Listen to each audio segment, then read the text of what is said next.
Bonsoir à tous, merci de nous suivre dans le cadre de l'Investir Day. Je reçois aujourd'hui le directeur général finance du groupe Edenred, Julien Tanguy. Alors Edenred, certains d'entre vous connaissent, vous avez peut-être dans votre portefeuille cette petite carte bleu-azur pour régler votre déjeuner, mais Edenred c'est beaucoup plus que ça.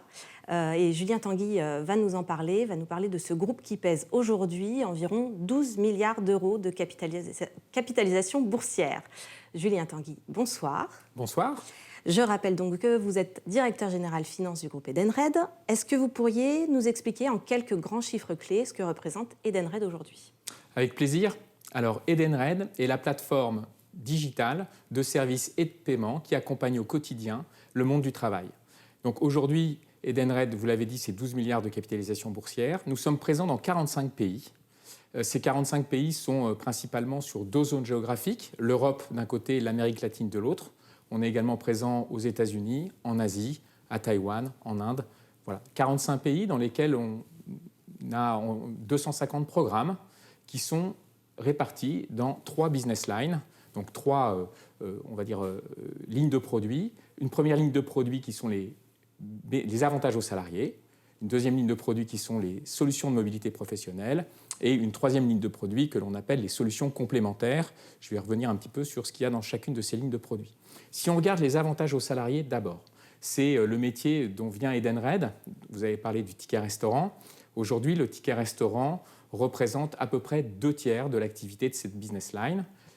On va retrouver dans les avantages aux salariés des plateformes qu'on appelle des plateformes d'engagement des salariés sur lesquelles on va pouvoir proposer aux salariés d'une entreprise des services qui sont soit en France des services pour les comités d'entreprise, donc on connaît bien tout ce qui est autour des cartes cadeaux, mais également des plateformes sur lesquelles on peut réserver des places de théâtre, des places de cinéma, dans tout ce qu'on appelle la culture, et ce pourquoi le CSE a été créé. Et ces plateformes d'engagement des salariés, on les retrouve dans beaucoup de pays. On a ce type de plateforme en Belgique, en Italie, en Roumanie, bref, dans toute l'Europe et également en Amérique latine. Donc ça, c'est notre première ligne de métier. Notre deuxième ligne de métier, les solutions de mobilité professionnelle, c'est quelque chose qui est moins connu, mais nous sommes un des leaders mondiaux des solutions de mobilité professionnelle dans lesquelles on va retrouver des cartes multi-énergie, donc évidemment de la carte essence, mais également, quand on est au Brésil, de la carte qui permet d'acheter du bioéthanol, qui est un carburant de substitution qui est très utilisé dans cette géographie. Et puis, un certain nombre d'autres services sur lesquels on reviendra, puisque ça fait partie de la stratégie dont on a parlé lors de notre journée Relations investisseurs. On propose des services de maintenance de véhicules, on propose des services de péage, et on est leader en Amérique latine des solutions mobilité professionnelle, ça veut dire qu'on a la place de numéro 1, et en Europe, on a la place de numéro 4 sur le marché avec une marque qui s'appelle UTA Edenred, qui est une société basée en Allemagne et qui opère dans toute l'Europe. Enfin, sur les solutions dites complémentaires, on a différents types d'activités, dont une activité dominante qui est ce qu'on appelle le paiement inter-entreprise, qui est une activité très orientée États-Unis, parce qu'aux États-Unis, la connexion des banques n'est pas aussi performante que ce qu'elle est en Europe. Et donc, on travaille sur la digitalisation des paiements entre 2 sociétés aux États-Unis. Il faut savoir qu'aux États-Unis, 40% des paiements sont encore faits avec un chèque papier quand on fait des paiements inter-entreprises. Et donc, nous, on est là pour accompagner la digitalisation de ces services. Voilà. Donc, en solution complémentaire, on a aussi ce qu'on appelle les programmes sociaux, qui sont les programmes lancés par les gouvernements pour aider certaines populations. On a fait des programmes d'aide, notamment en Roumanie, pendant le Covid et après le Covid, pour aider des personnes âgées qui ne pouvaient pas avoir accès à un repas chaud le midi ou le soir. Voilà. Donc, c'est l'ensemble des activités du groupe. 45 pays, 250 programmes, ce qui permet d'avoir une diversité en fait, de répartition géographique. Des programmes qui sont aujourd'hui quasiment exclusivement digitaux. Tous les nouveaux programmes lancés sont digitaux. Et donc, on est une entreprise qui, au cours des dernières années, des 6 dernières années, a fait sa révolution et a disrupté son marché, passant d'un monde du papier, dans lequel on était il y a maintenant très longtemps, à un monde entièrement digital et une économie de plateforme sur laquelle on vient connecter 52 millions d'utilisateurs, qui sont en fait les salariés de nos clients. On a à peu près 900 000 clients dans le monde. Et la spécificité d'Edenred, c'est de permettre à ces utilisateurs, 52 millions, d'être connectés à des commerçants et on a 2 millions de commerçants partenaires dans le monde qui acceptent nos solutions. Ça peut être une station-service, comme on l'a vu pour les solutions de mobilité professionnelle, des restaurants évidemment dans le cadre du ticket restaurant, mais également des plateformes de e-commerce quand on parle d'avantages aux salariés et de nécessité de se connecter à des fournisseurs de billetterie par exemple. Très bien, ça nous donne une idée du large panorama de services que vous proposez. Vous l'évoquiez tout à l'heure, vous avez tenu tout récemment votre journée investisseur. C'était l'occasion de faire le point sur le plan précédent et d'en annoncer un nouveau avec un horizon à 2025. Est-ce que vous pourriez nous en donner les grandes lignes ? Alors, absolument.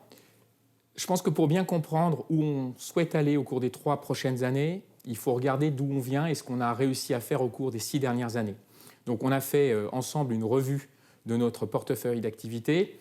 Pour comprendre ce qu'est le groupe aujourd'hui, il faut regarder ce qu'on a fait autour de 4 grands axes de développement qu'on a développés depuis 2016. La première chose qu'on a faite, c'est qu'on a enrichi notre offre de services. Je le disais, on vient du monde des avantages aux salariés et on a su se développer donc, dans de nouveaux secteurs d'activité et enrichir notre offre en permanence. On va voir que ce n'est que le début, mais c'est une des premières choses qu'on a faites. La deuxième chose qu'on a faite au cours des 6 dernières années, c'est qu'on a beaucoup investi en technologie pour construire cette plateforme. Et quand on dit on investit en technologie, on investit pour innover. Et on a été les premiers partenaires de beaucoup de solutions qui ont changé la vie des Français et des utilisateurs dans le monde. Premier partenaire d'Apple quand Apple lance Apple Pay en Europe, notamment en France en 2016. Premier partenaire des plateformes de livraison de repas à partir de 2017-2018, à un moment où ces produits arrivent sur le marché. Donc une technologie qui permet de nous connecter à l'ensemble de ces acteurs et à proposer ces innovations à nos clients et à leurs salariés. Troisième sujet, c'est un travail sur nos capacités de vente et une segmentation de notre base client beaucoup plus prononcée que ce qu'elle était auparavant, avec une volonté forte, c'est de prendre le bénéfice du digital pour adresser un marché qui était peu adressé par Edenred, que sont les petites et moyennes entreprises. Quand vous êtes avec du papier, ce n'est pas toujours facile de gérer les sujets logistiques qui sont liés à nos solutions. Avec le digital, vous résolvez énormément de pain points et de problèmes, et donc vous permettez à beaucoup plus d'utilisateurs et de clients de choisir nos solutions. Et puis le dernier levier sur lequel on a beaucoup travaillé, on a lancé notre premier plan en 2017, c'est tout ce qui concerne l'ESG et donc l'impact de la société sur son écosystème au sens large et donc sur la société. On a lancé le programme qui s'appelle Idéal il y a maintenant 5 ans et on va voir qu'on continue avec le nouveau plan à investir sur ce sujet qui est fondamental. Donc ça, c'est un peu la photographie du groupe après les 6 années de disruption qu'on a vécues. Et donc effectivement, on a tenu à la fin du mois d'octobre une journée investisseur pendant laquelle on a présenté notre plan. Ce plan s'appelle Beyond, donc au-delà. Et ce plan, il a pour vocation à s'appuyer sur ce que nous sommes aujourd'hui, à savoir une plateforme qui connecte donc 52 millions d'utilisateurs à 2 millions de commerçants, et à travailler sur la vision qu'on a d'Edenred et ce que Edenred sera dans 3 ans. Et ce plan, il se décompose en 3 blocs. Le premier bloc, qui s'appelle Scale the Core, et qui veut dire en fait comment conquérir plus de clients, a pour vocation à continuer à faire ce qu'on sait faire chez Edenred, à savoir proposer nos solutions à des clients sur des marchés qui sont encore sous-pénétrés, c'est-à-dire que le taux d'équipement des entreprises avec nos solutions reste relativement faible. Pour vous donner un ordre d'idée, le ticket restaurant en France, c'est 25% des entreprises qui ont accès. Ça veut dire qu'il y a encore un marché à aller chercher qui est très vaste. Et cette sous-pénétration des marchés sur lesquels on est vraie pas uniquement en France, mais dans beaucoup de géographies.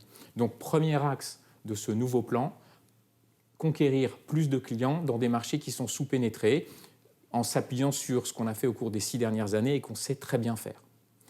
La deuxième chose qu'on a dans notre plan, c'est ce qu'on appelle Extend Beyond, c'est proposer plus de services à nos clients. Plus de services, ça veut dire enrichir la plateforme avec des solutions qu'on sera à même de proposer nous-mêmes, donc des produits qu'on élabore nous-mêmes. Par exemple, le ticket mobilité en France, qui est un produit qui est né en 2018 et qui aujourd'hui est accessible à l'ensemble de nos clients et de nos utilisateurs sur notre plateforme, c'est-à-dire dans une application mobile ou sur un extranet pour le client. Et le troisième axe de développement de ce plan, c'est ce qu'on a appelé Expand Beyond, c'est notre capacité à saisir des nouvelles opportunités qui peuvent se traduire par une présence renforcée sur un certain nombre de géographies, dont les États-Unis. Nous sommes présents aux États-Unis avec nos différentes business lines, mais on sait qu'on a un potentiel sur ce marché qu'on se doit d'exploiter. Et donc ce plan s'accompagne de nouvelles cibles en termes de performance financière. Dans le plan précédent, Next Frontier, nous avions l'ambition de croître notre EBITDA à au moins 10% par an en données comparables. Les nouveaux objectifs qu'on se donne pour ce plan, c'est une croissance de 12% au moins de l'EBITDA en données comparables sur une année 2022 qui sera l'année de référence de ce plan, qui est une année record pour Edenred. Deuxième engagement qu'on prend d'un point de vue financier, c'est notre capacité à transformer cet EBITDA en free cash flow. Et donc, on a un taux de conversion cible de minimum 70%. Dans le plan précédent, ce ratio était à minimum de 65%. Donc, on voit que comme pour l'EBITDA, on a des ratios qui sont plus ambitieux en termes de performance financière. Et puis, à côté de la performance financière, on a maintenant ce qu'on appelle la performance extra-financière, qui est quelque chose de très important, qui est vraiment dans notre ADN. J'ai parlé du plan idéal qu'on a commencé en 2017. Et donc, dans ce plan, on a pris un engagement nouveau, qui est un engagement qui concerne le climat. Et on prend l'engagement d'être neutre en carbone à l'échéance 2050, dans la norme qu'on appelle SBTI. Et donc, c'est quelque chose de nouveau qu'on a annoncé au marché lors de cette journée de la fin du mois d'octobre. Très bien. Alors, comme vous le disiez, c'est le plan Beyond. Donc, l'idée, c'est d'aller au-delà. Et c'est aller au-delà sur vos 3 pôles d'activité. Est-ce qu'on peut voir un petit peu plus dans le détail ce que ça va recouvrir comme type de nouveaux services? Absolument. Alors, on va commencer par les avantages aux salariés. Donc, notre première ligne de métier, 60% du chiffre d'affaires. Donc, les 3 axes dont on a parlé, donc d'abord plus de clients. Comme je vous l'ai expliqué, sur l'ensemble de nos marchés, on est sur des marchés sous-pénétrés. Ça veut dire qu'on a encore un potentiel pour aller visiter nos clients et leur proposer nos services et aller conquérir de nouveaux clients. Pour faire ça, on s'appuie sur nos équipes. Comme je l'ai dit, en termes d'organisation, on a des équipes commerciales qui sont organisées de manière très segmentée. Et puis, on a la possibilité d'aller conquérir des nouveaux clients grâce à la vente en ligne, qui sont des choses qu'on a appris à maîtriser et qui nous permettent aujourd'hui d'adresser un plus grand nombre de PME. Donc ça, c'est le premier axe, c'est vraiment plus de clients, continuer à faire ce qu'on a très bien fait au cours des 6 dernières années avec beaucoup de potentiel. Et puis, deuxième axe de ce plan, comme on l'a vu, alors plus de services dans le monde des avantages aux salariés, ça veut dire quoi? On voit émerger beaucoup de tendances aujourd'hui sur le marché avec, par exemple, le télétravail. Le télétravail, avant le Covid, existait déjà, mais représentait quelque chose qui n'était pas vraiment significatif dans le monde du travail. Depuis le Covid, on voit que beaucoup d'entreprises ont décidé de donner plus de journées de télétravail à leurs collaborateurs, souvent 2, et donc ça veut dire qu'il y a des nouveaux besoins. Il y a par exemple des besoins pour s'équiper. Quand on travaille à domicile avec un fauteuil plus confortable, un écran plus grand, il y a des coups de pouce de l'État, je dirais d'un point de vue fiscal, qui permettent aux entreprises de donner un certain montant à leurs salariés pour qu'elles s'équipent. Ça fait partie des produits sur lesquels on a lancé des produits et on a un grand potentiel de développement. De la même façon, on parle beaucoup de mobilité douce. Donc, j'ai parlé du ticket mobilité en France. C'est la possibilité que le gouvernement donne à une entreprise de financer la mobilité de son collaborateur entre son domicile et son lieu de travail avec une enveloppe qui peut atteindre 800 € par an. Et donc, ces 800 € permettent d'avoir accès à des mobilités vertes, les vélos en location, des trottinettes électriques, cet ensemble de services. Et ce qu'on propose typiquement en France sur ce genre de solution, on le propose aussi aux États-Unis où on a une solution qui s'appelle Commuter Benefits qui permet de gérer les déplacements de ses collaborateurs du domicile au travail. Et on a aussi connecté les mêmes mobilités douces dans les grandes villes des États-Unis comme à New York. Dernier sujet, le sujet de proposer ou de saisir de nouvelles opportunités. Là, on va revenir aux États-Unis. Aux États-Unis où, depuis quelques années, on a relancé le ticket restaurant avec des succès commerciaux. On a équipé l'ensemble des collaborateurs de Spotify. Et on pense qu'on peut se développer sur ce marché avec ces solutions et avec ce ticket restaurant. Donc, typiquement, plus d'opportunités, c'est aller élargir les zones géographiques sur lesquelles Edenred est présente aujourd'hui. Ça, c'est pour les avantages aux salariés. Si on regarde les solutions de mobilité professionnelle, on va retrouver des choses assez similaires sur la première dimension d'aller conquérir plus de clients. Là aussi, le taux d'utilisation des solutions Edenred dans le monde de l'entreprise reste à un niveau relativement modeste, de l'ordre de 25% également dans le monde pour les solutions de mobilité professionnelle. Et donc notre ambition aujourd'hui, c'est d'aller conquérir de nouveaux clients grâce à nos équipes commerciales, grâce à la vente en ligne et grâce à des solutions qui répondent aux problématiques de nos clients. Par exemple, la nécessité d'avoir des cartes qui permettent d'avoir accès évidemment à de l'essence traditionnelle, au bioéthanol comme j'en ai parlé au Brésil, mais aussi aux véhicules électriques. La recharge électrique est quelque chose qu'on voit apparaître chez nos clients. Le deuxième sujet, le deuxième levier de notre plan Beyond pour Fleet and Mobility, c'est l'ajout de nouveaux services sur notre plateforme. Et là, je l'ai effleuré tout à l'heure en parlant de l'Amérique latine, mais je pense que c'est important qu'on fasse un zoom là-dessus. On sait que les entreprises éprouvent beaucoup de difficultés à gérer l'ensemble de leur flotte automobile. Et donc, on voit, nous, dans ces difficultés, des opportunités de proposition de solutions, comme par exemple la maintenance. Confier la maintenance de sa flotte de véhicules à Edenred, qu'est-ce que ça veut dire? Alors, ça ne veut pas dire qu'Edenred a des garages. On n'est pas là, nous, pour réparer les véhicules, mais on est là pour organiser la réparation des véhicules de nos clients. Et donc, ce qu'on a fait au Brésil, c'est construire un réseau de garagistes, avoir des clients qui ont des flottes de véhicules importants et organiser, quand par exemple un véhicule a un accident, la réparation de ce véhicule auprès du garagiste en négociant les prix de la réparation à la place de notre client, grâce à des gens qui maîtrisent ces sujets-là chez nous. Et donc aujourd'hui, avec le digital, des plateformes, on sait avoir des photos d'un véhicule accidenté, on sait coter une réparation et on sait négocier la réparation avec le garagiste. Donc typiquement, c'est ce que fait Edenred au Brésil. Et cette plateforme qui fonctionne très bien au Brésil est maintenant déployée dans de nouveaux pays, en Amérique latine, notamment au Mexique et en Argentine. Donc ça, c'est ce qu'on apporte comme nouveaux services. Et des nouveaux services comme ça, on en apporte énormément. En Europe, par exemple, UTA propose aux camionneurs d'avoir une seule solution pour payer les péages en Europe. Quand vous êtes un camion et que vous traversez l'Europe, vous traversez plein de pays. Et en traversant plein de pays, vous êtes confronté à plein de systèmes de péages différents. Et donc, si vous voulez traverser 5 pays, avant que OneBox, qui est le nom du produit UTA, existe, il fallait avoir 5 petits boîtiers sur votre pare-brise. Aujourd'hui, grâce à un boîtier unique, vous pouvez traverser l'Europe. Et donc ces services-là font partie des nouveaux services qu'on propose à nos clients pour les solutions de mobilité professionnelle. Et puis le dernier point, plus d'opportunités pour les solutions de mobilité professionnelle, qu'est-ce que ça veut dire? Ça veut dire que par exemple, aux États-Unis, on vient de lancer, c'était cet été, une carte destinée aux petites et moyennes entreprises. Cette carte a vocation à payer les dépenses de carburant et puis toutes les dépenses annexes qui tournent autour du véhicule. On a lancé ce produit avec Visa, qui est notre partenaire technologique sur ce marché. Et donc, on va voir comment on peut croître sur ce marché en adressant là aussi un segment très précis de clientèle avec un produit qui est extrêmement bien conçu et qui répond vraiment aux problématiques rencontrées par des PME qui veulent mieux contrôler leurs coûts, ce qui, dans une période d'inflation, est extrêmement important, puisqu'avec des prix du carburant qui augmentent, la première démarche des entreprises est de mieux contrôler les coûts et essayer de mieux comprendre comment leur argent est utilisé. Dernier sujet sur la dernière business line. Donc, je vais zoomer surtout sur la notion de plus de services et puis plus d'opportunités. Plus de services en corporate payment, ça veut dire quoi? Alors, le corporate payment, c'est le paiement inter-entreprise. Edenred proposait jusqu'à maintenant des services de paiement et donc d'automatisation des paiements des fournisseurs.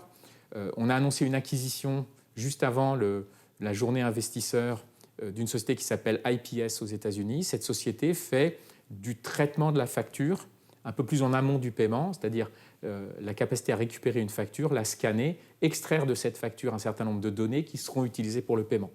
Donc typiquement, rajouter de nouveaux services pour nos clients dans des domaines où nous sommes déjà forts. Et le domaine du paiement interentreprise est organisé par verticale, donc par en fait secteur d'activité. Donc aux États-Unis, on est très fort par exemple dans les médias. Et donc notre ambition, c'est grâce à l'acquisition qu'on a faite, de venir non seulement avec des solutions d'automatisation des paiements, mais en plus venir avec des solutions d'automatisation du traitement des factures, donc aller un peu plus haut dans la chaîne de valeur de la relation fournisseur. Voilà ce que je peux vous dire sur tout ce qu'on voit comme potentiel dans ce plan et donc notre capacité à aller mieux exploiter la base de clients et d'utilisateurs dont on dispose en répondant avec des solutions aux petits, je dirais, soucis qu'ils rencontrent au quotidien. Et on peut faire tout ça grâce à cette plateforme et aux technologies qu'on maîtrise. Vous le disiez tout à l'heure à propos des prix de l'énergie, on se situe aujourd'hui dans un contexte inflationniste. Quelles répercussions ça a pour Edenred sur son activité et ses résultats? Alors, on va le reprendre également par activité. activité. Je reprends le sujet de l'activité de solutions de mobilité professionnelle. Donc, comme je vous l'ai dit, aujourd'hui, on voit nos clients évidemment très sensibles à la fluctuation des prix de l'énergie. On sait que le prix de l'essence a augmenté de manière assez sensible et donc, grâce à nos solutions, on permet un meilleur contrôle des coûts. Ce que l'augmentation du fuel a comme impact sur l'activité d'Edenred, je pense qu'il faut le remettre d'abord dans son contexte. Il y a à peu près 11% du chiffre d'affaires opérationnel total du groupe qui est sensible au prix de l'énergie. Et quand on dit prix de l'énergie pour Edenred, ce n'est pas le prix du baril sur les marchés financiers, c'est vraiment le prix de l'essence ou des carburants à la pompe. Parce qu'on est dans la vie quotidienne des gens et donc on est vraiment sur l'acte d'achat d'un produit dans les différents réseaux qu'on gère, dont les stations-service. Et donc quand le prix de l'essence augmente, le chiffre d'affaires d'Edenred augmente parce que nos services sont plus utilisés, parce que la valeur des transactions qui sont réalisées via notre plateforme augmente. Et comme je vous l'ai dit, c'est à peu près 11% du chiffre d'affaires d'Edenred qui est dépendant du prix à la pompe. Donc ça, c'est pour la partie solutions de mobilité professionnelle. Maintenant, si on regarde l'impact de l'inflation sur l'activité avantage aux salariés, on sait que la protection du pouvoir d'achat est au cœur de beaucoup de problématiques aujourd'hui, à commencer par les problématiques des gouvernements et des entreprises. Donc la question que tout le monde se pose, c'est comment peut-on protéger le pouvoir d'achat des salariés ou des citoyens dans un pays? Et donc l'impact qu'a cette inflation sur nos solutions, il faut la décomposer en deux grandes étapes. D'abord, un certain nombre de nos produits bénéficient d'une exemption fiscale. Par exemple, le ticket restaurant, vous ne payez pas de charges sociales et de charges patronales quand vous donnez du ticket restaurant à vos collaborateurs. Et ce que regardent les gouvernements, c'est de se dire, mais le prix du repas augmente. Il faut savoir que 25% de l'inflation provient de l'alimentation. Dans le monde aujourd'hui, si on regarde d'où vient l'inflation, 40% provient du prix de l'énergie, 25% provient des coûts de l'alimentation. Et donc, un grand nombre de gouvernements se disent, si j'augmente la valeur faciale maximale, c'est-à-dire la valeur faciale défiscalisée, je vais permettre aux entreprises de donner plus de pouvoir d'achat à leurs salariés. Et donc, moi, gouvernement, je décide d'augmenter cette valeur faciale. Ça, on l'a vu dans beaucoup de pays en Europe. Alors, on va prendre quelques exemples. Au mois de juin, la valeur faciale en Roumanie a été augmentée de 50%. En Allemagne, on a un produit qui est une carte cadeau. En fait, chaque entreprise peut donner 50 € par mois à des collaborateurs sous forme de carte cadeau. Ce montant, l'année dernière, était de 44 €. Donc, il a été réévalué de plus de 12%. Et si on regarde la France, il y a eu 3 augmentations successives de la valeur faciale maximale du ticket restaurant cette année. 2,5% à janvier, 4% au 1er octobre et probablement 10% au 1er janvier l'année prochaine, ce qui portera la valeur maximale du ticket restaurant en France de 11 à 13 €. Donc le gouvernement propose ce genre de choses et ensuite il faut que les entreprises mettent en place ces sujets. Et donc les entreprises vont, en voulant protéger le pouvoir d'achat de leurs salariés, vont augmenter la valeur faciale des tickets restaurants. Sauf que pour faire ça, il faut que nos équipes commerciales échangent avec les entreprises, expliquent au directeur des ressources humaines ou au patron d'une PME qu'il a un levier pour accompagner ses salariés dans le cadre de l'inflation qu'on connaît. Et donc ça prend du temps. Et on sait qu'en moyenne dans le monde, nos clients utilisent 85% de la valeur faciale maximum. Et donc, quand la valeur faciale maximum augmente, pour aller rechercher ces 85% sur la nouvelle valeur faciale, ça nous prend 2 ans. Parce qu'il faut visiter les clients. Et comme je vous l'ai dit, on a plus de 900 000 clients dans le monde. Donc ça nécessite que nos équipes commerciales y passent du temps. Donc voilà, donc, cet impact de l'inflation va se retrouver dans nos comptes. Mais par exemple, les exemples de valeur faciale que j'ai pris cette année auront des impacts sur les comptes d'Edenred en 2023 et 2024, le temps que nos clients mettent en place ces nouveaux montants de valeur faciale. Très bien. Alors, il y a un autre paramètre macroéconomique majeur, c'est la remontée des taux d'intérêt qui fait trembler certaines entreprises. Mais pour Edenred, finalement, ce n'est pas vu d'un si mauvais œil. Est-ce que vous pouvez nous expliquer pourquoi ? Oui. Alors, Edenred, dans certains de ses business, et c'est le cas notamment des avantages aux salariés, on est dans des métiers qu'on appelle des métiers du prépaiement. Ça veut dire que, comme vous mettez de l'argent à disposition de vos collaborateurs, vous devez payer le fournisseur, qui est en fait qu'une plateforme d'échange. C'est-à-dire que moi, quand un client me dit il faut charger 100 € sur la carte de Muriel, je charge 100 € sur la carte de Muriel et ces 100 € sont immédiatement disponibles pour consommation. Donc, quand vous avez votre carte, la petite carte bleue dont vous avez parlé, elle vous permet d'aller au restaurant immédiatement quand votre argent a été chargé. Et donc, le client doit nous verser l'argent qui est chargé sur les cartes. Et en fait, il se passe du temps entre le moment où l'argent est chargé sur les cartes et le moment où il est dépensé par les utilisateurs. Donc c'est ce qu'on appelle le float dans notre langage. C'est en fait un besoin de fonds de roulement négatif. Et donc cet argent, pendant la période où il est dans notre bilan, il est investi. Et donc pendant des années, c'est-à-dire que depuis, moi ça fait 11 ans que je suis chez Edenred, je n'ai vu les taux d'intérêt que baisser. Et pendant des années, ces taux d'intérêt ont baissé. Et donc la rémunération qu'on a obtenue du float n'a fait que baisser. Il y a même eu des taux négatifs en Europe. Ça a donné lieu à des grandes discussions avec les banques pour savoir s'il fallait qu'on soit facturé parce qu'on avait de l'argent sur nos comptes ou pas. Aujourd'hui, les taux d'intérêt qui remontent, c'est une opportunité de pouvoir investir ce float à des taux plus élevés. C'est ce qu'on appelle chez nous les autres revenus. Et donc les autres revenus, en fait, ils s'appelaient avant revenus financiers. Et donc c'est les revenus qui proviennent du placement de ce float. Pour vous donner un ordre d'idée, l'année dernière, en 2021, on a fait 44 millions d'euros de revenus autres. Cette année, on devrait faire à peu près 80.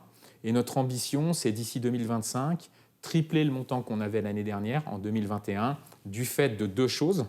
Un, la hausse des taux d'intérêt. Et deux, nous sommes une société de croissance. Comme je vous l'ai dit, on a l'ambition de croître à notre EBITDA de 12% en données comparables sur les 3 prochaines années. Et donc, quand on dit qu'on fait croître l'EBITDA, en fait, on fait croître notre activité. Et donc, le montant de float qu'on a, donc l'argent qu'on a disponible à notre bilan, augmente.